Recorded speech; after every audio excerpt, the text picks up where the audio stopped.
Hello, welcome to 21 This Week. I'm Susan Heltemes, filling in for Casey Aiken. Coming up next, the Republican presidential primary rolls on. The 8th congressional race to replace Congressman Chris Van Hollen heats up, and Montgomery County cities by the number. Joining us today is an esteemed panel of Montgomery County activists. Susan Hoffmann, former mayor of Rockville, former executive director of the Maryland Democratic Party, Rich Parsons, Henry Hailstock, past president of the Montgomery County branch of the NAACP, and former Maryland House Majority Leader John Hurson. Stay tuned for these topics, parting shots, and more next on 21 This Week.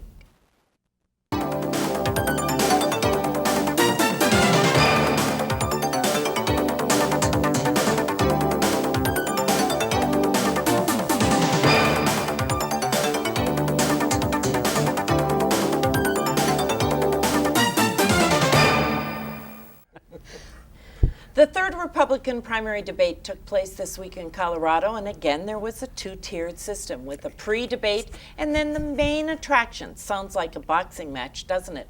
Like most Americans, I was not home early enough to see the first round. The debate was different in tone this time, though, because Donald Trump is less defined when he's trailing Ben Carson. Henry, are Republican voters and Americans gaining any insight to candidates and what they stand for in these debates? Not really. I look at it, at some of the debates. I look at some of the things that they're saying off debate issue, to use a term. And I really can't see where they stand, what they're planning on doing, what they want to do for the American people. So that's where I really have a problem. They're talking, but they're not saying anything of substance. So that I really have a problem with that. Well, John, on the top of Friday's Washington Post, the banner read, Carson and Rubio challenge Trump and Bush. Now, does this movement in the momentum mean anything several months out before anybody's gone to a caucus or cast a ballot? No, it doesn't. I mean, obviously there's movement in the polls. I think the one defining thing that you've seen over the last 3 months is that Trump is at the top, Carson's at the top. That just means that the Republican electorate is very dissatisfied with establishment candidates. That's obvious. But does that mean anything right now for what's going to happen February 1st in Iowa or New Hampshire after that or South Carolina? No, it doesn't. I mean, if everything was static and the Iowa election was right now, the primaries right now, Carson would win. That's significant. But like President Santorum? Yeah, but he's not going to win New Hampshire, and he's not going to win South Carolina. So who knows what happens, after February 1st? It doesn't mean anything right now. Well, Rich, Dr. Ben Carson, who we've alluded to, a former surgeon at Johns Hopkins University right here in Maryland, is getting a lot of hype in the last week. But he wants to get rid of Medicaid and Medicare, loosen gun laws, overturn Roe versus Wade, or in his words, stop killing babies, institute a flat tax, or as he calls it, a tithe system of 10%. But his staff says it's probably going to be more like 20%. Now, can somebody with such views really become president? I guess it's theoretically possible, Susan, but it goes back to what Henry said. I don't think we're learning much from these debates because candidates are getting away with positions like Carson's that are so... I mean, as a medical professional, he must know the term cognitive dissonance. I mean, there's such a divergence in his own positions with each other that it's pretty frightening. I mean, here's a guy so concerned about the sanctity of human life that he wants to protect all these unborn babies, but he wants to put more guns out there so we can all kill each other more when we're grown up. That's for when the government attacks us. Oh, I see. But even on things like his tax plan, in the debate he mentioned, it might be 10%, but he wasn't wedded to that number. And when the media follows up with any of these candidates on some of these claims that clearly don't add up, and they're basically fallacious assertions that are being made, their response is to attack the media for being hostile. And so I go back to what Henry said. We're really not learning much because they're saying a bunch of platitudes right now. They're not really being held accountable for producing a real budget proposal.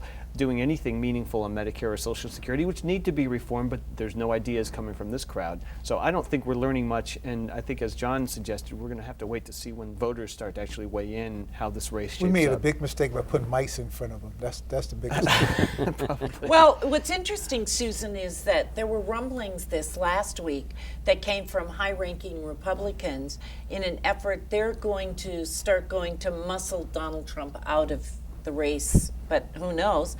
And Hispanic leaders met prior to the debate, and they announced that they're going to boycott the race if Trump is the nominee. And so what does this all mean? Well, I think that I did forget, though, yeah. that Mike Tyson did endorse Donald I'm Trump. sorry. Yeah. Oh, that's so that decisive was right good there. news for him. I'm sorry.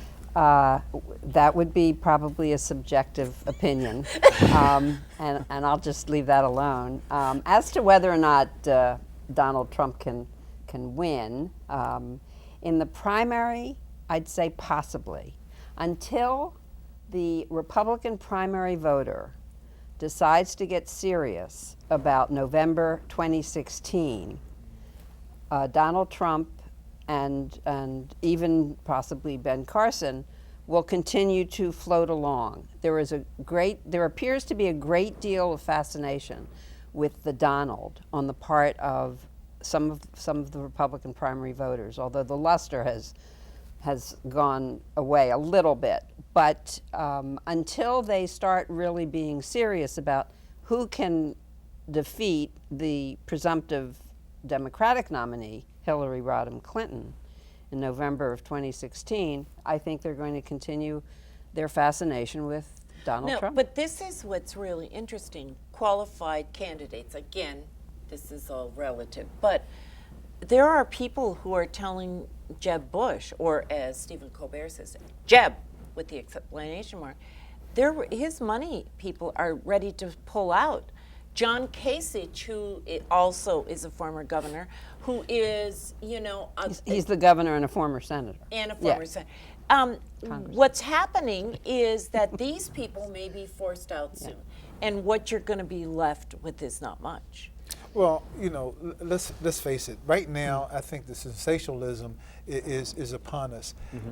You have Donald Trump and Carson saying outrageous things, first thing that come to their mind, and because they have a mic in front of them, they're just saying anything they want to. I don't think they really think about what they're saying. I think because people are now clapping for it, they continue saying the same thing over and over again.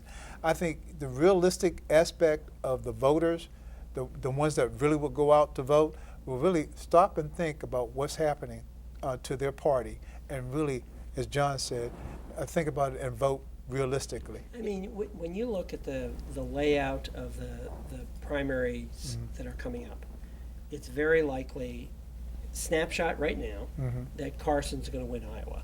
Okay, so Trump is defeated in Iowa. Oh, so he comes in second. But then again, I always say, what about whatever happened to President Santorum? Well, that's what I mean. So Carson goes into New Hampshire. Carson is not going to win New Hampshire. Somebody else is going to win New Hampshire. Right. If one of the establishment candidates can win New Hampshire, Rubio, Bush, somebody else, Kasich, one of those other guys, and they beat Trump in the second state, then Trump is on, he's being challenged. He's going into the South where he's very strong, but if he loses the first two primaries, there's a chance that somebody else might emerge. So would y'all are also saying that Fiola is out, huh? I would, Fiorina. I would also say that whoever does win, let's say whoever wins in New Hampshire, Right. isn't Dr. Carson and Right. isn't Trump. Right. They're going to be more likely, more establishment, and they're going to Right. be under the microscope much more significantly because the media then pays attention And to Correct. the front runner, But there's and they still- will have some substance and they will have some positions. But the problem is they're going into one of the most conservative states in the country, which is South Carolina, and then Nevada, and it's going to be very, very tough to beat Trump. John, All bets are off there, John, yeah. I have a question for you. After the only Democratic debate, Senator Jim Webb and Governor Lincoln Chafee dropped out, so all that's left are Clinton, Sanders, and O'Malley. Why don't some of these lower level people in the Republican Party drop out? I predict by the time we tape the show next week, there will be some people who drop out. You really think so? Yeah, I do. I mean, I think there will be some. I think it's less dramatic in terms of people dropping out because of the money. See, They've got the money to stay in it's the just race. like a I don't know. marathon. I don't know if John's actually, if your prediction is going to come true, because we have this new phenomenon of the super PACs, and Right. the candidates can actually not have any money left in their account, not really have a ground game or a staff to actually carry off a primary win in a state like New Hampshire, which does take intensive field work. But they have these super PACs funding their TV ads, so you have this phenomenon of the zombie candidacy. So they can hang on for quite a while and keep their name out there. because their Theoretically, super they're PAC not can talking keep to floating. each other. Right, You know, of course. And theoretically. it's all but- stuff Well, that should that's be what illegal. super but PACs are, yes. Yeah, well, But- but, but- it's all happening. and But so I that is think- keeping Bush alive It is. already. It is. Right, but there's other candidates too, and it's interesting. It will be interesting to see what the impact from the polls of a guy like Kasich, who challenged some of his colleagues in this race to Yes, he be did. more substantive, actually answer some of these completely conflicting answers they're giving, and try to flesh out the rhetoric into a coherent Okay, policy. so we have interesting one- to see if he gets a bump or if he. He's We one have of the ones 1 that minute drops. left. So I just want to ask all of you to predict who you think the Republican nominee will be. And we'll start with ladies first. Susan. Well, from the substance and from the experience, and hopefully the Republican primary voter is thinking straight, I'd say John Kasich. Okay, quick answer. I would not knock out Rubio. Marco Rubio, what do you think? I say there's a 60 to 75% chance it's Trump. Okay, and Rich. And I'm going to say with Susan, I think Kasich's going to tap into something that's missing from this field and catch fire. Okay, well, you heard it here first. We'll be right back after a short break. Don't go away.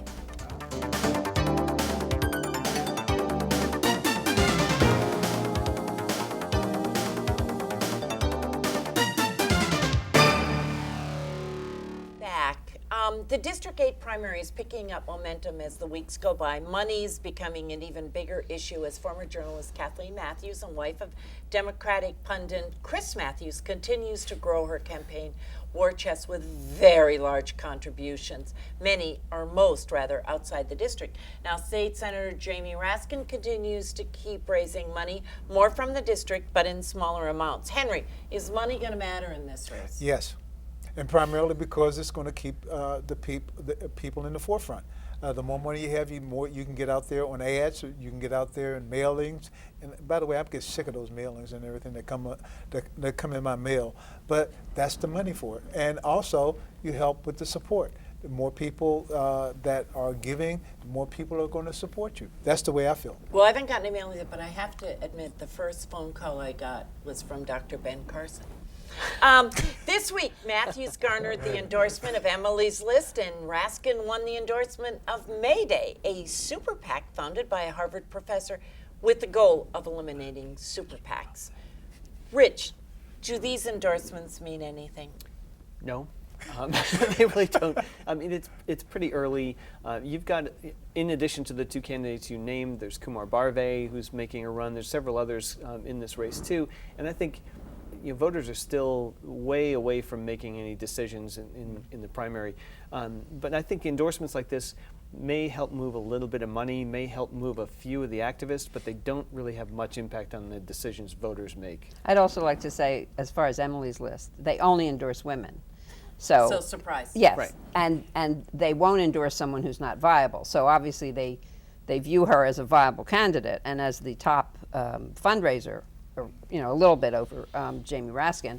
She is viable, but it's no big deal that she got the endorsement from Emily's List. Well, now, Susan, as Rich alluded to, Kumar Barve is in the race, Will Jawando's in the race, Anasol Gutierrez is in the race, as is Joel Rubin and David Anderson. Yes. Now, because of the financial pressures in this race, do any of them really have a chance? I think that I'll set Kumar Barve aside for a second, but I would say all of the other names that you mentioned in the race, that they are all struggling to compete financially, and I think their fundraising is so far behind that I don't think they can be competitive. Will Jawando's doing pretty well for someone who's never held office.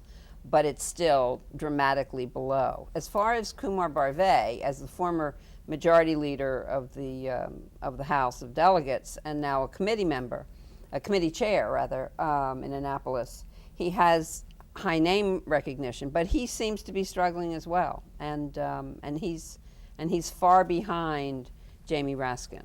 Can I say one thing about this race Yeah. that I think is important? And I am a supporter of Kumar Barve. But this is District 8, which was Chris Van Hollen's district. Chris was a senator from state senator from District 18. The majority of this district is District 18, and it really is, the population.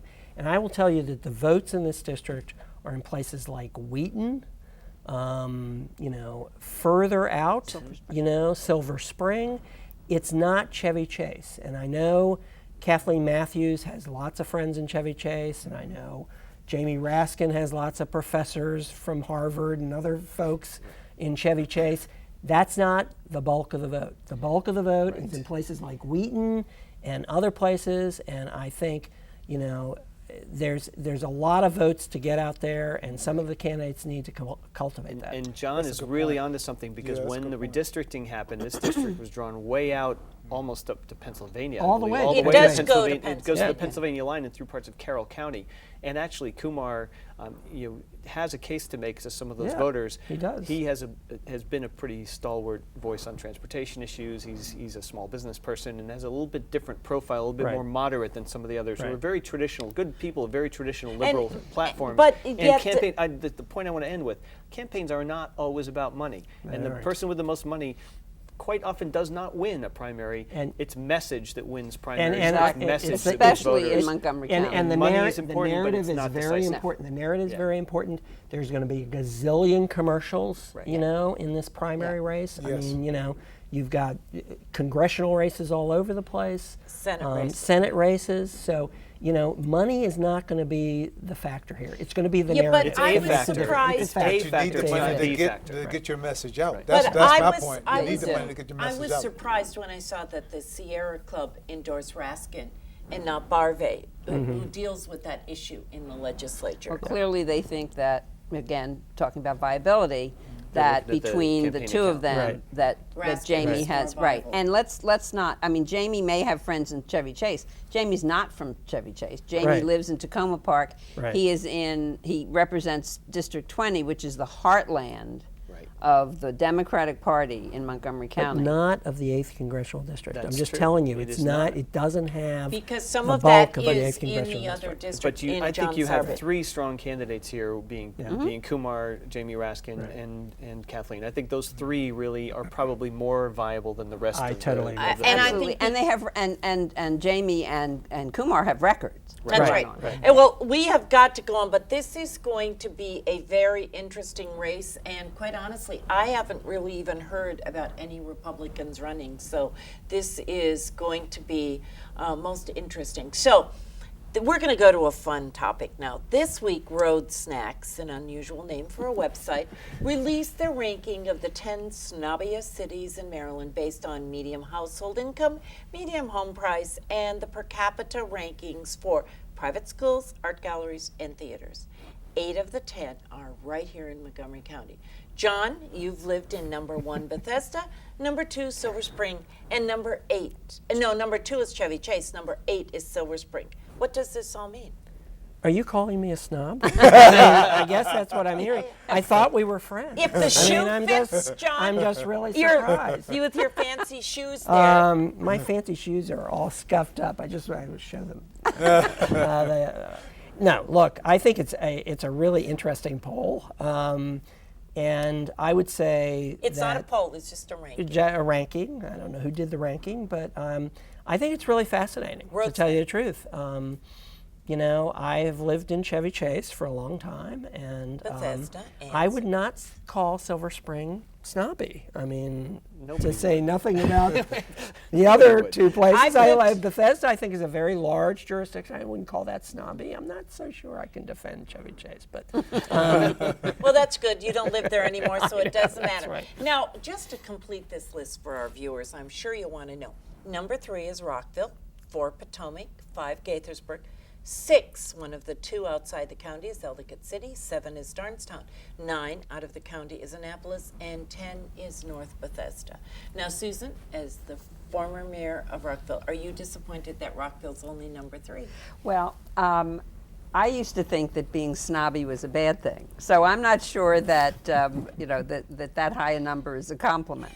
If they're talking about cultured, I would say that yes, Rockville is quite cultured, and I think that when you're evaluating based on art galleries and private schools, so the availability of good education, museums, theaters, access to the arts, I'm very proud that Rockville is 3, and maybe they should have been 2 or 1. Yes. Okay. Now, Henry and Rich, does this help or hurt the reputation of our county? With whom?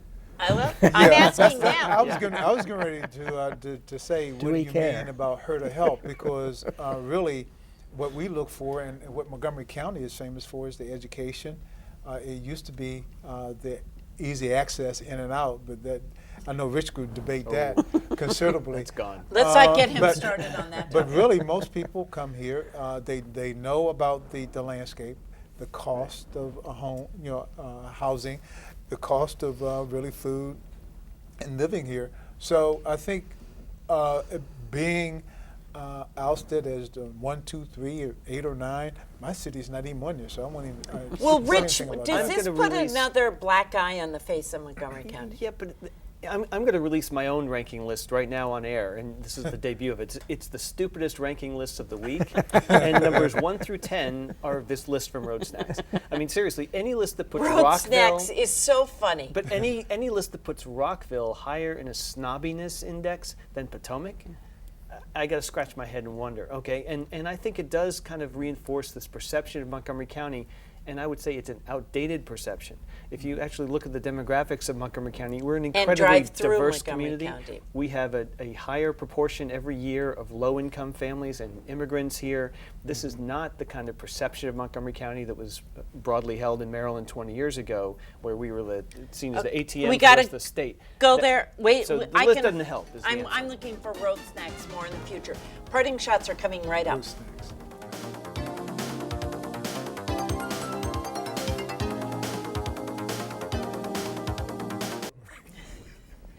And now we're back with parting shots. Susan, welcome to the show, and this is your first parting shot. My parting shot is that in 1 year, either the Freedom Caucus will be a shell of itself, or Paul Ryan will no longer be the majority leader. Rich, your parting shot. Well, my parting shot has to do with welcoming Neil Cohen. Finally, one of the most dysfunctional boards in recent human history, the Metro Board, has filled the CEO job or the general manager job at Metro. He's got an enormous task ahead of him. I think all of us should give him every bit of support. He's going to need it. There are huge problems in the Metro system in governance and safety and reliability. We welcome him and wish him every success in a big, important job for all of us. Amen. Henry, you're next. Everyone keeps telling me, don't forget to mention to you about November 3rd. What is November 3rd? No, it's not a presidential primary, but it is an important election day for you. You need to look at the candidates, understand what they're saying and what they're not saying, what they have done and what they could do for you. It's important. Get out and vote on November 3rd because it's very important for you locally. And Rockville and Gaithersburg have elections. John. I want to congratulate all the people who have worked on the Paul Sarbanes Transit Center, which is now open and working, and it's beautiful, and I see buses going in and out of there every day, but I know it's been a long struggle, but for all the people who have worked on it and spent countless hours, and the lawyers who are going to be fighting about it for years, congratulations, it's up and running, and it looks great. And I have a quick parting shot for those of you who have Verizon, such as myself. Channel 21 has not been up for the last 3 weeks, but they're back. So if you want to watch back issues of 21 this week, go to the Montgomery Community Media website and you can get them there. So I want to thank you and thanks Susan for being on the first time. What a wonderful addition. Until next time, follow 21 This Week on social media and see you next time for Montgomery County's hottest political talk show for 21 This Week. I'm Susan Heltemes and bye for now.